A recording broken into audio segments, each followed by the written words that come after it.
Common Interest Radio is a production of CAI, Illinois. That's the Illinois chapter of the Community Associations Institute. Common Interest Radio is possible because of the generous support of our sponsors, Itasca Bank and Trust Company, Alma Property Management, Dickler, Kahn, Slowakowski, and Savell Limited, Community Advantage of Barrington Bank and Trust, Woodland Windows and Doors, Cost Containment International, and Community Association Bank. Today we're talking about budgets and budgeting, and our guests are Steve Silberman, a principal with the accounting firm of Frost, Rottenberg and Rothblatt, and Andrea Sorgani, the owner of Alma Property Management. Both of you, welcome back to the show. Thank you.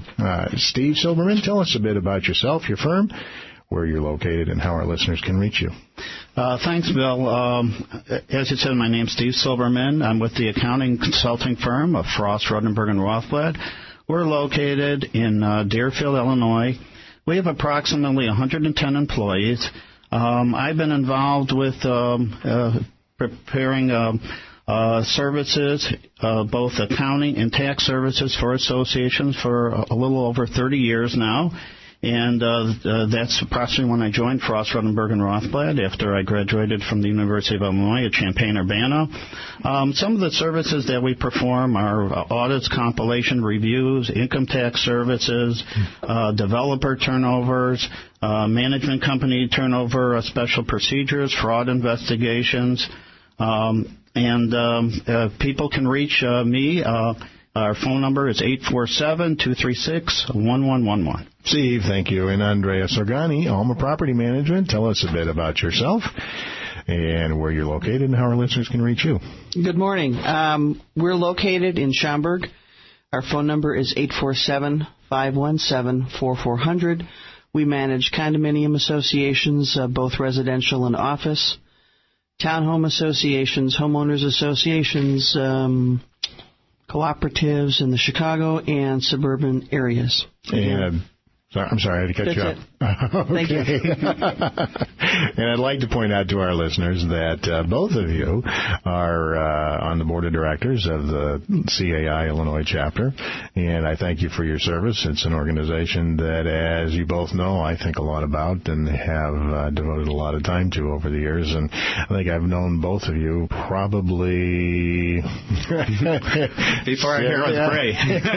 25 years? A long time. Yeah, I got involved with CAI back in 1982, and I think 83. So yeah, it's a long time. So at any rate, today our topic is budgets and budgeting. And Steve, I'm going to start with you, the accountant's perspective. Just what is this thing we call a budget? Basically, a budget is a formal written plan of financial information, and that information includes the obligations and needs of the association, along with getting the homeowner's expectation of the costs of the association. And I want to really stress two things. Number one, a budget is a guide. It's not written in stone, number one. And number two is I want to emphasize how important the budget process is. When I talk with associations, one of the things I want to make sure of is that they treat an association like a business. So we have clients in many businesses, and probably two of the most important things is preparing a plan for the current year and a plan for the future. And with association, the current plan, of course, is your budget. And the future plan is having some sort of plan for your reserves, whether it's a reserve study or some other type of plan. Okay, and Andrea Sorgani of Alma Property Management, from the manager's perspective, I know Steve is pretty much... He's covered it. Covered it and stole it. But he covered it. It's covered. It's a guideline. It's a tool. It's not etched in stone. It gives the manager and the board an opportunity to have a plan that, like Steve said, meets the expectations of the community and the board's obligations. Okay, and probably in addition to the concept of what your spending is going to be for the coming year, and as Steve says, if you're looking at a reserve study, future years, it is also the basis on which everybody's dues are going to be for the upcoming year. We need to make sure that we cover that part. Andrea, in your mind, what's the some of the most difficult aspects of budgets. I know talking before the show, I mean, you have almost all of your budgets done, and you should be commended at this time of year because a lot of associations are just getting started. And I know in our case, we like to work with the most actual numbers. Our ideal would be to be starting with the September numbers because they're easier to project out. They're more accurate to project out. But in your mind, what are some of the most difficult aspects or drawbacks that you see managers and boards have when they're dealing with their budget? I'd like to deal with it from this aspect. I think, number one, in preparing your budget, make sure that you have current information. In other words, current contracts so that you have the actual dollar numbers that you're going to be putting in your budget. Number two, forecasting out for what you're going to be doing next year in terms of maintenance services, any capital improvements, what those contracts are estimated at if you don't have actual contracts in place or in the process of getting in place. One of the most difficult things in doing a budget is that boards do not want to increase assessments. Sometimes it's a difficult assignment for the manager to prepare a drafted budget for the board to review and do both things. Number one, give the actual expenses necessary to operate the property in its best form and keep the assessments where they're at or as low as possible without large increases. People tend to look at, oh my gosh, we've got an 8% increase. As I say, if you have gone through every line item that association is going to need to expend, and you know what your income is going to have to be, then if it's an 8% increase, you have two basic options. Either you cut some of the cost expectations, or you have to raise it 8%. And that's a very difficult philosophy. It is a business. It's where you live, but it is a business, and we have to run it as a business. Well, that is absolutely true, and it's something that we have talked about over and over and over on at CAI and on Common Interest Radio. That even in tough economic times, if the roof needs to be fixed, the roof needs to be fixed, and it's difficult for boards and homeowners to get their minds around that. And I want to talk more about that when we come back, because it's a very important aspect, and we're all dealing with this. This is Common Interest Radio. I'm Bill DeMille. I'm talking with Steve Silberman of Frost, Ruttenberg, and Rothblatt, and Andrea Sorgani of Alma Property Management about budgets. Don't go away. We'll be right back.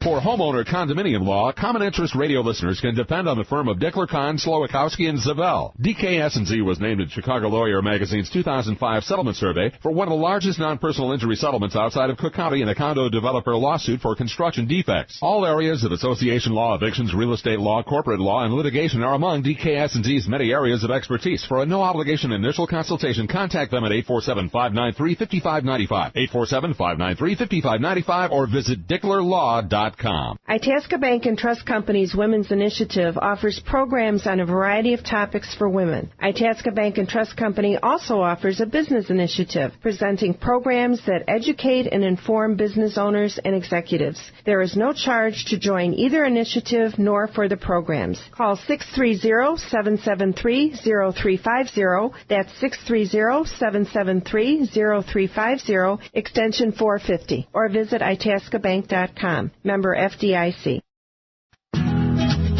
Common Interest Radio continues now on AM 560 WIND. Welcome back to Common Interest Radio. This is Bill DeMille. We're talking today about budgets and budgeting, and my guests are Andrea Sorgani of Alma Property Management and Steve Silberman of Frost, Ruttenberg, and Rothblatt. And when we went to break, we were talking about the increase in budget, and Andrea, you were saying that, if the increase needs to be 8% or whatever the percentage is, that's what it needs to be to do the repairs. But let's take a scenario where an association, say for 2009, had a major expense expense, a roof or siding or, some sort of major expense that they really kick the budget up for 2009, 8, 10, 15%. Do you ever, and then that project gets completed in 2009, do you ever see, either one of you, do you ever see that the assessments go down by that percent? Or, if they went up 15% one year for one particular line item, that line item goes away because it has been completed. The following year, are we going to drop the assessments 15% or 10% or whatever the let's say the inflationary rate projected for the next year subtracted from that 15%? I'm just going to say basically one thing on this question. If your assessments have to increase by 15% for a special project, then I would expect that special project was an unanticipated situation. Mm-hmm. Because if the board is properly funding every year for reserves and properly increasing their assessments as necessary for the operating portion of the budget for those respective years, in my opinion, I can't see why there would be a 15% increase in assessments for 1 year only. And we can go on for 3 hours on this conference, so I'll Okay, you have expressed your opinion. But let's say you were faced with that. I mean, what are you going to do the following year? Are you going to actually lower it? I mean, and the reason I bring that up is because we all know that when the homeowners are looking at the budget, and if they're faced with a major increase, everybody's going to shake their head and say, well, they're never going to go down. Once they go up, they're never going to go down. So my question is, do either one of you ever see that happen? If it's unanticipated, I would say it would have to go down, because how else can you explain and justify that increase without the homeowners, coming down on the house? Mm-hmm. Yeah, and I agree with you. I think it depends what the reason is for that increase in that 1 year. And if it is something that's unexpected, what we tell a lot of associations is have a contingency fund. So if there is something that comes up that's unexpected in that particular year, if you put money away for contingencies every year, then when something unexpected like this comes up, then you have the ability to fund it without raising those assessments. Okay, let's talk about your contingency fund. Do you recommend to an association that they have a line item called contingency in their operating budget, and is it based on what? Is it a percentage of the total? What do you recommend? Well, it depends. I mean, these days, when we talk with associations, we really have two different types of contingencies. Because of where the economy is right now, we also recommend having, and Andre and I might disagree, but we recommend having a separate line item even for bad debts. Because with what's happening, I agree with you. Because when people look at and they're preparing their budgets, they assume that you're going to collect everything that you bill, and that doesn't happen, especially in today's economy. So we make sure for sure right now you have a separate line item just for that. Regarding the other line item, it depends what the contingencies are for. For instance, painting. The IRS does not consider painting to be a reserve item. Okay, but most homeowners, right, when they hear the word contingency and they see it in a budget, the word slush fund comes to mind, and all of a sudden the perception goes negative. You use those contingencies for if you have to. We've had 2 years of bad snow and ice. That's true. That's and you don't want to overestimate your snow contingencies, if you will. So we have that. Right now, the market for insurance is relatively soft, so it's not an issue. But a few years back, when the market was not that predictable and the insurance rates were going up 10, 12% in some cases, there you have your other use for your contingency fund. It's not a slush fund. No. And I've heard over the years, I try to do at least 1 month of assessments in a contingency fund on a cumulative basis. Once upon a time, there was an auditor that said you should have an amount equal to 2 months. Well, that would be certainly ideal, but again, why do you need all that money if you're budgeting? Right, I agree with you. Properly. Okay. Well, no, I understand what you're saying, but when we talk about the contingency fund, and you're just listening to the two of you talk, I'm thinking, well, maybe another way to handle this is to say, okay, when we're talking about snow removal, we're going to budget, let's say it's $100,000. Well, let's put a contingency for snow removal, because you were talking specific line items there, where I think Steve was just talking a general overall bucket if you go over So if you're going line item by line item and saying, okay, your budget really for snow removal is $100,000. Well, let's throw in $110 just to have that buffer there in case we have another bad winter. I have in my budgets. I usually put an additional. There's a snow contract, snow removal contract or plowing contract, and then a small contingency fund for the average year's worth of maybe 1 or 2 extra snowfalls, maybe, other than the contract. If you have a guaranteed contract amount, if you have a per push, you might do the same thing. And if you have ice melting compounds put down, you might have a small average contingency. On a 400-unit property, I might have only a $2,000 or $3,000 contingency. Last year, you're running $50,000 over in snow plowing. Easy. Well, on a 400-unit, out in the suburbs, you're looking at, your contingency fund's going to have to be pretty substantial. What we're doing is we're going back and we're billing the homeowners a special assessment for the snow. Yeah, okay. After 2 years of excess. Well, but, if you believe in the Farmer's Almanac, I think this year they're saying that it's going to be much colder but much drier, so maybe we'll make up for it this year. I hope with so. The snow removal. Any other comments on contingencies, Steve? I mean, we've kind of beat that one a little bit. Right. In this day and age, and this financial and economic climate, and with the difficulty that people are having getting mortgages, Andrea, do you see that lenders are looking at budgets with a much more critical eye? And have you had a lender say to you that they're looking for a line item for reserves? Any lender that I've been dealing with over the last few years all require line items for reserves. They want to see a reserve. They also want to see some form of a reserve study. Okay. And everybody's more critical now. Now everybody's paying attention to the way we were all raised. You don't spend what you don't have. Sure. Well, I understand. But where I'm going with this is that on this program a few weeks back when we were talking about Fannie Mae, Freddie Mac, and the change in the guidelines there, one of the things that came up, and I haven't seen this yet, but I expect that we probably will real soon, is that in order to get that approval, you have to have a line item in the budget for your insurance deductible. I've got an association that's a mixed-use association. Their insurance deductible on a property insurance is $25,000. So when you look at the fact that you're going to have to throw that into your budget, well, that's a $25,000 hit. That's going to in itself is going to affect the bottom line. So there's a lot of things that I think our listeners need to be aware of that maybe they haven't seen yet, but could be coming down the pipe. And we talk about Fannie Mae and Freddie Mac a lot. I don't know whether you have a lot of properties that are actually Fannie or Freddie approved. We don't, and I don't know how big of a problem that is, but when you're sitting and talking with a lender and they're saying, well, you need to have this or you are going to be standing in the way of the sale, it certainly puts the manager in a very uncomfortable position. I think if the budgets are use the budget for what it is. It's a guideline. It's a tool. Go through your association and figure out exactly what you need to do with the knowns. And then with the reserve funding, those are for anticipated expenses. Be prudent in what you're doing. Pay attention to what you're doing. Don't guesstimate. We were talking earlier, you and I, before the show started, about utilities.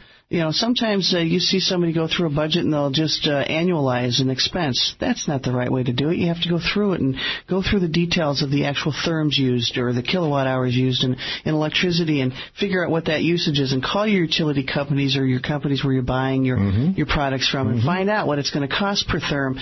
Where are the savings and cost savings? Put that in your budget. I think if you're accurate as you can and take the time ahead of time, then the overages in spending are not going to be as many. Yeah, have you ever had a board, and we have a board that said, well, we may have spent $100,000 on gas last year, but we're not going to do that this year, we're just going to cut it by 25%. I don't know how they know to make a bottom line. Yeah. This is Common Interest Radio. I'm Bill DeMille. I'm talking today with Andrea Sorgani of Alma Property Management and Steve Silverman of Ross Ruttenberg and Rothblatt, and we're talking about budgets and budgeting. We've got a lot more to talk about on this topic. Don't go away. We're going to take a break, and we'll be right back. Enjoy Common Interest Radio? You'll love Common Interest Magazine. There's researched, in-depth, and insightful articles on homeowners and condo living by leading experts. Winner of CAI's National Achievement Award for Member Services, this full-color 16-plus page resource for community association living in Illinois is required reading for community leaders and industry professionals. Not available on newsstands, only as a benefit of CAI membership. Listeners can receive a free copy. Just pay shipping and handling. Call 800-793-3992. That's 800-793-3992. Alma Property Management Services provides timely full-service community association management expertise to residential and commercial community associations of all sizes, as well as specialty services to self-managed properties. Services such as expert accounting and management consulting, budget preparation, and reserve funding analysis make Alma Property Management Services, Inc. a company Common Interest Radio listeners can depend on. For information, call 847-517-4400 or visit Alma, that's ALMA, propertymanagement.com, 847-517-4400. Can't get enough of Common Interest Radio? CAI is your source for education and information on condominium, townhome, cooperative, and association living. To listen to past Common Interest Radio programs or for additional information on upcoming events, legislation, career opportunities, other educational resources, or information on becoming a sponsor of this show, visit the Illinois chapter website at cai-illinois.org. That's cai-illinois.org. And thanks for listening to Common Interest Radio. Are you paying too much for electricity and natural gas? To save, you're likely going to need an expert. C2 International wants to be your personal energy expert. Certified by the Association of Energy Engineers, C2 International's sole focus is saving you money. They'll get you a better price, find you a better plan, and most importantly, improve your bottom line. C2 can even show you how to go green. Call 1-877-265-2799 or visit c2intl.com. That's 877-265-2799 or c2intl.com. Time now for more of Common Interest Radio on AM 560 WIND. Welcome back to Common Interest Radio. This is Bill DeMille. I'm talking today with Andrea Sorgani of Alma Property Management and Steve Silverman with Frost, Ruttenberg, and Rothblatt. We're talking about budgets and the budgeting process. And, Steve, let's just talk about that process. Take us through it, and then we'll get Andrea to agree or disagree or give us a different point of view. Well, I think I'm going to start first as an accountant coming in. And one of the things that we want to make sure that the boards are really look at, which is really the starting and the basis of starting your budget, which is really looking at the historical information of the prior year. What we always tell the boards is, and we use it also when we come in to do the year ends of the associations to prepare their audits, compilation reviews, what we start to look at is actual compared to budget. And I think it's so important for every association and the board to look at those numbers on a monthly basis to determine why did they budget X amount, but here's what's actually happening. And that's what they really should start using as their basis when they're starting their budget process. They should know, where did we go wrong? What did we underestimate, overestimate from the prior year? Did we really look at things as close as we should have? And when they start using that as their first basis before they start preparing their budget, at least they have ideas of where they need to go to start their budget process. Okay, Andrea, your thoughts? Well, I don't disagree with that. I'm not completely sure with regard to monthly. If you're on an accrual basis, the actual expenses are not necessarily going to be accurate. Oh, and I agree with you, and that's why there are certain things. You're right; they're not monthly. They'll come out at seasonal times of the years. Okay. And some of those things, when you get to September, you should have a pretty good idea, how you're comparing, which is when you start the budgeting process. You should still have a better idea by that time where you're at. You can only look at what your normal monthly routine expenses are when you're comparing actual to budget as you're going along. But by the time you get to the actual budget process time, now you've got that history behind you, so you should have a pretty good idea of what has happened over those first 9 months compared to what you estimated. And when I say look at it on a monthly basis, if you really understand what those numbers are on a monthly basis, then you'll know what's in the months from January through September when you're starting your process. Right. Okay. Now, Steve, you said that to look at the actuals, and 3 times in the conversation you went to the month of September. Is that should you be starting with 9 months actuals looking at, or is there a danger of starting with 6 or 7 months? Well, I mean, that's why I say you should be looking at it all year through. Of course, you always want to use your latest financial that you have when you're starting your budget process, because it's got your most up-to-date information. Yeah, well, I mean, I think that the more history that you have going into the budget process for the current year, going into the budget process for the next year, the better. But there's more and more pressure by boards, and rightly so, to get the budget process going earlier. And mainly because you've got the time constraints. If the budget is on a calendar year, then you've got to follow. If it's a condo, you've got to follow the Condo Act and get it approved 30 days. Get it sent out 30 days before its approval by the board, and then the management company has to have time to plug in those numbers. And you've got the holidays in there. Okay, so let's go. Let's go here. Come on. Most associations don't meet in December. Let's go on a calendar year. Boy, are you lucky. Okay, most associations don't meet in December, and if they do, they meet in the first part of December. The budgets need to have at least 30 days notification in the mail to the homeowner before you have a meeting. So let's assume your meeting is in November. Mm-hmm. As a management company, you're going to send out your billing and or your coupons. The coupon companies are inundated. Mm-hmm. You want to get your coupons out early. I like to have my homeowners have coupon booklets before December 15th so that if they want to prepay or whatever, the holidays are there, they can put that aside. We start our budgets between July and August and September. It depends on the association. Now, yes, if you start in September, you have September, you have an August financial statement to work in. As the property manager, you should know in July what you have anticipated and budgeted or scheduled out with contracts for the rest of the year. The only thing you're not going to know is something unanticipated, which for purposes of the budget right now is insignificant.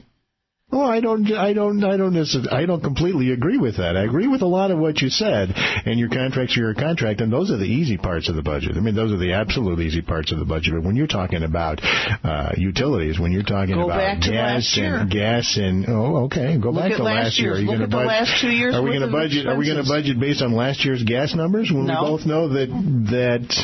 But you're going to go back the last 2 years of usage. And based on what I said before, you're going to look at your usage for the last 2 years, and then you're going to put in this year's numbers. Yeah, that's exactly right. Okay. And you know what? And that's my point, quite frankly, because, there is the pressure to do it early, and you're exactly right. I mean, by God, if you could have all your budgets done in the month of November and have them all approved, boy, life would be much easier. Yeah. You're listening to Common Interest Radio. I'm Bill DeMille. I'm talking with Andrea Sergani of Alma Property Management. Vociferously good work. And Steve Silverman of Frost, Ruttenberg, and Rothbard. We've got a lot more to say about the budgeting process. Don't go away. We're going to take a break. We'll be right back.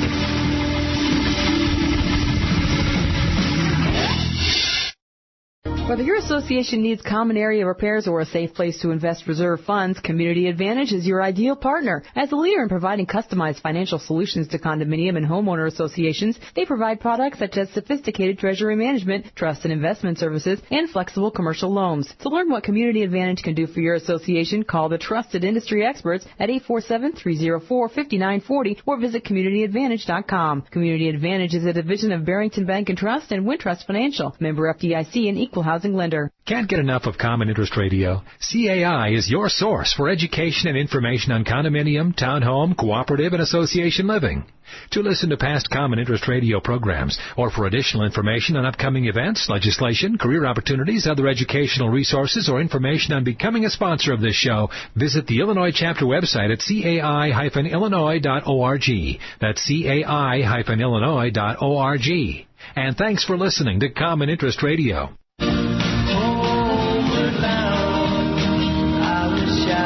Now, Back to more of Common Interest Radio on AM 560 WIND.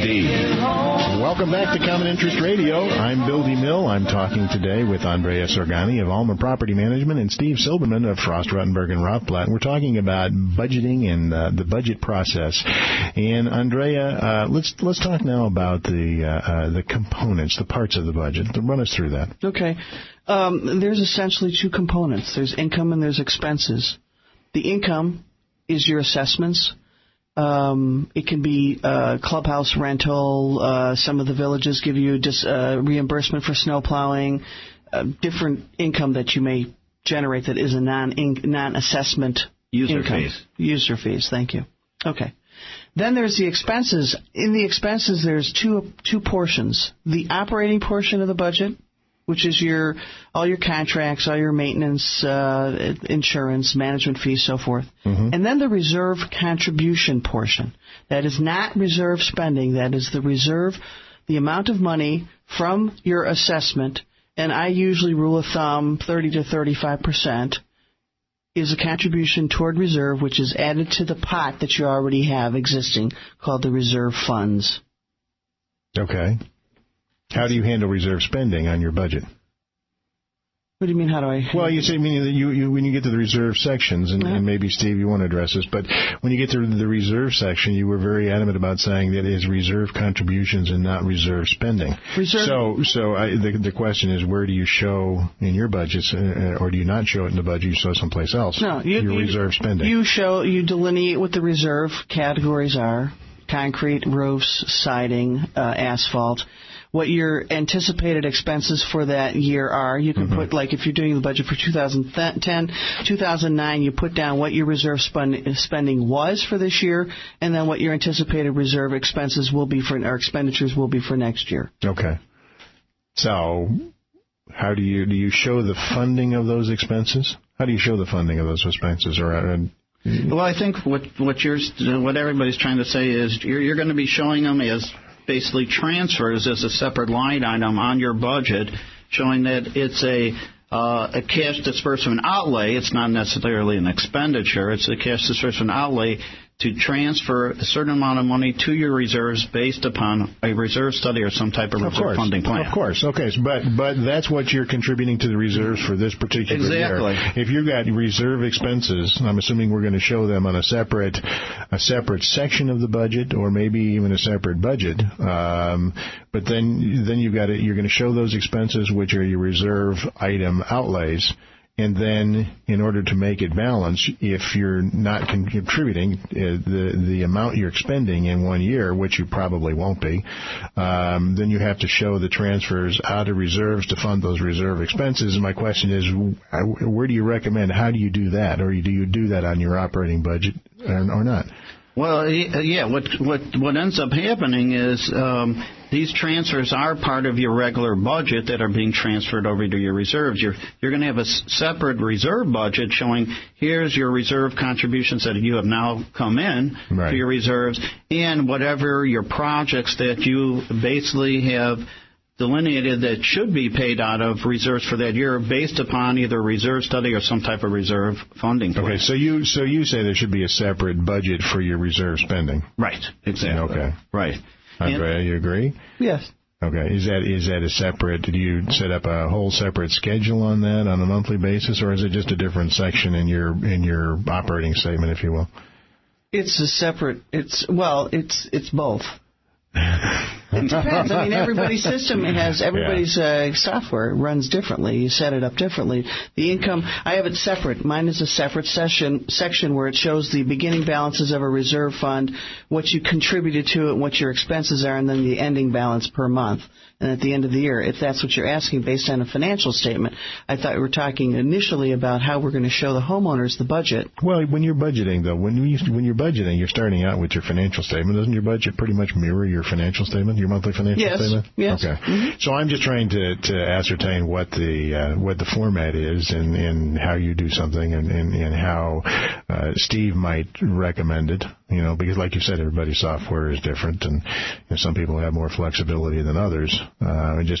is there one better way to do it than the other, one right way or not? Well, no, I don't think there's basically two different ways you can do it, and we'll do it when we do our year-end financial statements. We'll show an actual transfer of funds sometimes on the bottom of our financial statement showing here's our income, here's our expenses, here's our transfers at the very bottom showing what was budgeted to be transferred from operating to reserve. Yeah, okay, I understand. We're running out of time in this segment, and I want to make sure that we get to the end of the year. What resolutions need to be made? What happens if there are excess funds at the end of the year? Steve, what do associations need to do? Okay, there's basically a resolution called 70-604. We recommend associations should always file this election, which should be made at their annual meeting because it's got to be approved by all members.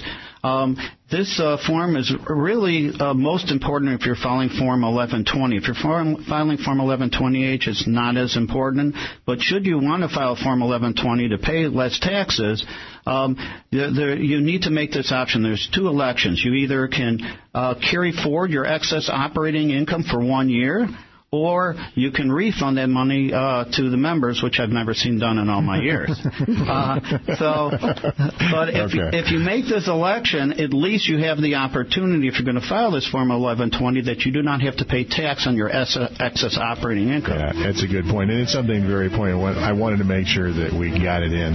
This is Common Interest Radio. We're talking about budgets and budgeting, and we're talking with Andrea Sorgani of Alma Property Management and Steve Silverman of Frost, Ruttenberg, and Rothblatt. We're going to come back after a break for some final thoughts. Don't go away.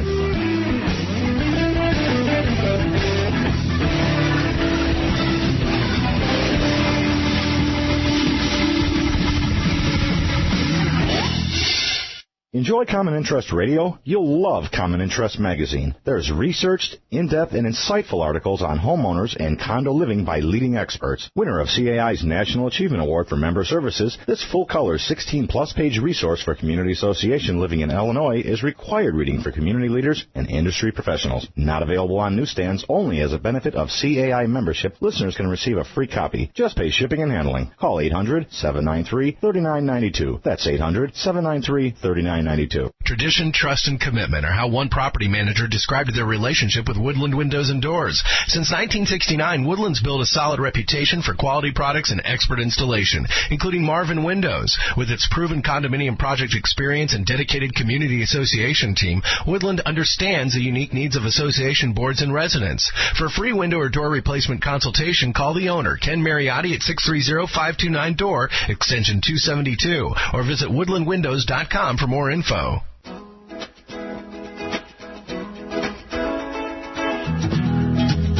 Common Interest Radio continues now on AM 560 WIND. Welcome back to Common Interest Radio. I'm Bill DeMille, and I'm talking today with Andrea Sorgani of Alma Property Management and Steve Silverman of Frost, Ruttenberg, and Rothblatt. And Andrea, final thoughts are just something that in our last segment that you want to make sure our listeners go away with from this show today, maybe something we talked about, something we did not, but you think it's important that they walk away from the show today. Two things. When you prepare your budgets, make sure that you are as accurate as you can in forecasting what your anticipated needs of the property are. And always keep in mind that you are budgeting for the entire community and not just for yourself, which is a big difference. The second thought is, or comment is, as a board member of CAI, I would like to encourage those of you listening to become members of CAI, because we can offer you and do offer all kinds of information. The budget session that we've had today, we cover many times throughout the course of the year, and this is at least a 10-hour discussion that we will break down into 5 to 6 different sessions. So please join CAI, and Bill has all the information on how to contact. Great, Andrea. Thank you so much for joining us today. Steve Silverman of Frost, Ruttenberg, and Rothblatt, your final thoughts, please. First, I just want to clarify one thing from the last section that we just did. You can still transfer money over to reserves. That's still allowable. If you're not filing that Form 1120, that is probably what you want to do is transfer any excess operating funds to reserves. Number two, I want to make sure that everybody understands that if you have a reserve study, you should be reviewing those every single year. And when you're doing your budget, make sure you update that study because things happen every single year. And if you're not updating and reviewing that study, it's basically becomes useless. And the last thing is what we talked about before. Budgets are really on an accrual basis. So again, if your management company is on a cash basis, that's one of the key things when you have your accountants come in and do that accrual basis financial statement end of the year. You'll be able to really compare your budget to your actual operations. Great. Thank you so much. Steve, thank you so much for being a guest on the program today. Thank you both, Andrea Sargani of Alma Property Management and Steve Silverman of Frost, Rottenberg, and Rothblatt. Thank you. Thank you. And joining me in the studio right now is Timothy T.J. Haviland. Tim is the chairman of the CAI Community Development Committee and wants to talk a little bit about program that's upcoming. Good morning, Bill. Hi, Thank Tim. you. Bill, I wanted to remind the listeners about a program that the Illinois chapter is sponsoring. It's on Wednesday, October 7th from 6:30 to 8:30 p.m. at the Woodridge Country Club Association Clubhouse. That's in Woodridge, Illinois. And the title of the program is called Building a Strong Community Association. It's a homeowners roundtable with industry experts. The panel members will include Diana Larson, who's a relationship manager with Harris Bank, and the other panel members will include Steve Silberman, who's here today, and Bill DeMille. So if you would like to meet both of those gentlemen, they'll be there. We'll be talking about budgeting and reserves and roles of the board members and any other questions that the listeners have. You'll walk away with answers. And where again is that going to be held? That is going to be at the Woodridge Country Club Condominium Association Clubhouse. And to register for that event, you can contact Tony Dister with Community Advantage of Barrington Bank and Trust, and his phone number is 847-277-8916, or you can get information on the chapter website at cai-illinois.org. Tim, thank you very much. Thanks for listening to Common Interest Radio. Once again, I'd like to thank our guest, Andrea Sargani of Alma Property Management and Steve Silberman of Frost, Rottenberg, and Rothblatt. And I'd also like to thank our sponsors who make Common Interest Radio possible. Itasca Bank and Trust Company, Alma Property Management, Dickler, Kahn, Slowakowski, and Savell Limited, Community Association of Barrington Bank and Trust, Woodland Windows and Doors, Cost Containment International, and Community Association Bank. I'm Bill DeMille. We'll talk again next week here on Common Interest Radio, and we'll be talking about real estate tax protests and appeals. Enjoy your day and have a wonderful weekend.